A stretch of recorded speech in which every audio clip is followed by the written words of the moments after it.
اگر اللہ تعالیٰ تمہاری زندگی سے من پسند شخص کو نکال دے تو تم سمجھنے کی کوشش کیوں نہیں کرتے کہ اس کے پیچھے ضرور کوئی وجہ ہوگی۔ وہ جو نصیب بدلنے پر قادر ہے، وہ جب چاہے انسان کے دل کو بھی بدل دیتا ہے۔ وہ جو سورج کو مشرق کی بجائے مغرب سے نکال سکتا ہے، وہ تمہارے لیے بھی وسائل پیدا کر سکتا ہے۔ کوئی چیز آپ کو ایک عرصے سے تنگ کر رہی ہے تو یاد رکھیں وہ ایک لمحے میں حالات کو بدل سکتا ہے۔ وہ ٹوٹے دلوں کو جوڑتا ہے، وہ بکھرے کو سمیٹتا ہے۔ آپ اس کی طرف ایک قدم بڑھاتے ہیں تو وہ آپ کی طرف 10 قدم بڑھاتا ہے۔ وہ انسان کو اپنے قریب کرنے کے لیے بھی طرح طرح کے حالات پیدا کرتا ہے۔ وہ راتوں کو اٹھ اٹھ کر روتے کو بھی دیکھتا ہے اور جاگتی آنکھوں سے خواب دیکھنے والوں کو بھی جانتا ہے۔ وہ تمہارے صبر سے بھی خوب واقف ہے اور تمہاری قربانی بھی اس کے علم سے باہر نہیں۔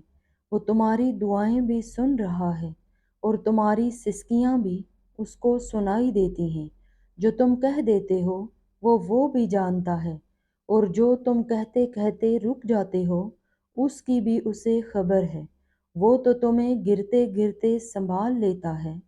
تم کیا چاہتے ہو وہ اس سے بھی واقف ہے، اور کیا تم اس کے خوف سے چھوڑ دیتے ہو وہ اس سے بھی واقف ہے۔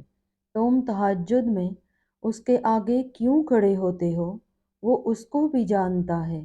وہ تمہارے ہر درد، ہر تکلیف سے واقف ہے۔ وہ 70 ماؤں سے زیادہ محبت کرنے والا ہے۔ اس کی طرف پلٹ جاؤ، اسے تمہارا ہی انتظار ہے۔ سنو، ایسا کچھ بھی نہیں جو وہ بدل نہیں سکتا، اور ایسا کچھ بھی نہیں جو وہ تمہیں دے نہیں سکتا۔ پھر کیوں بھول جاتے ہو کہ جب وہ ایک راہ بند کر دیتا ہے تو اس کے بدلے میں 10 اور راہیں کھول دیتا ہے۔ اگر اللہ تعالیٰ تمہاری زندگی سے کسی کو نکال دیتے ہیں تو تم سمجھنے کی کوشش کیوں نہیں کرتے کہ اس کے پیچھے ضرور کوئی وجہ ہوگی جو صرف راز ہے اللہ کے پاس۔ اگر اللہ کی ذات تمہاری ضد کے پیچھے چھپے خسارے کی حقیقت تم پر کھول دے تو یقین مانو تم خود ہی ان تکلیف دہ رستوں کو چھوڑ کے ان رستوں پر چل پڑو جو اللہ نے تمہارے لیے رکھا ہے۔ اللہ تعالیٰ تو تمام انسانوں کو اپنے مطابق ہی آزماتے ہیں، اور ان میں سے ایک طریقہ ہمارے پسندیدہ شخص سے دوری کی شکل میں بھی ہوتا ہے۔ مت بھولو کہ لوگوں کا ہماری زندگی میں آنا بھی کسی وجہ سے ہوتا ہے، اور چلے جانا بھی بے وجہ نہیں ہوتا۔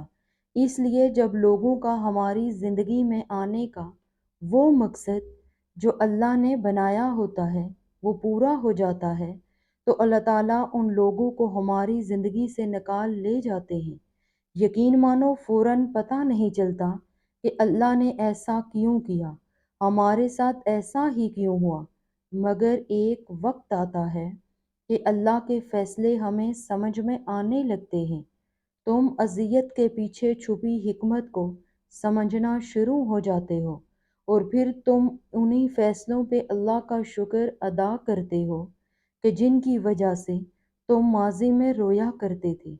تم نہیں سمجھ سکتے اپنی ذات کو بھی، مگر اللہ تمہیں اور تمہارے دل کو تم سے بہتر سمجھتا ہے۔ یقین مانو اللہ بہت قدردان ہے، اور اس سے بڑھ کے اس کے بندے کی قدر کو کوئی نہیں جان سکتا۔ اس لیے بھی اللہ بے قدرے لوگوں کو تمہاری زندگی میں رہنے نہیں دیتا۔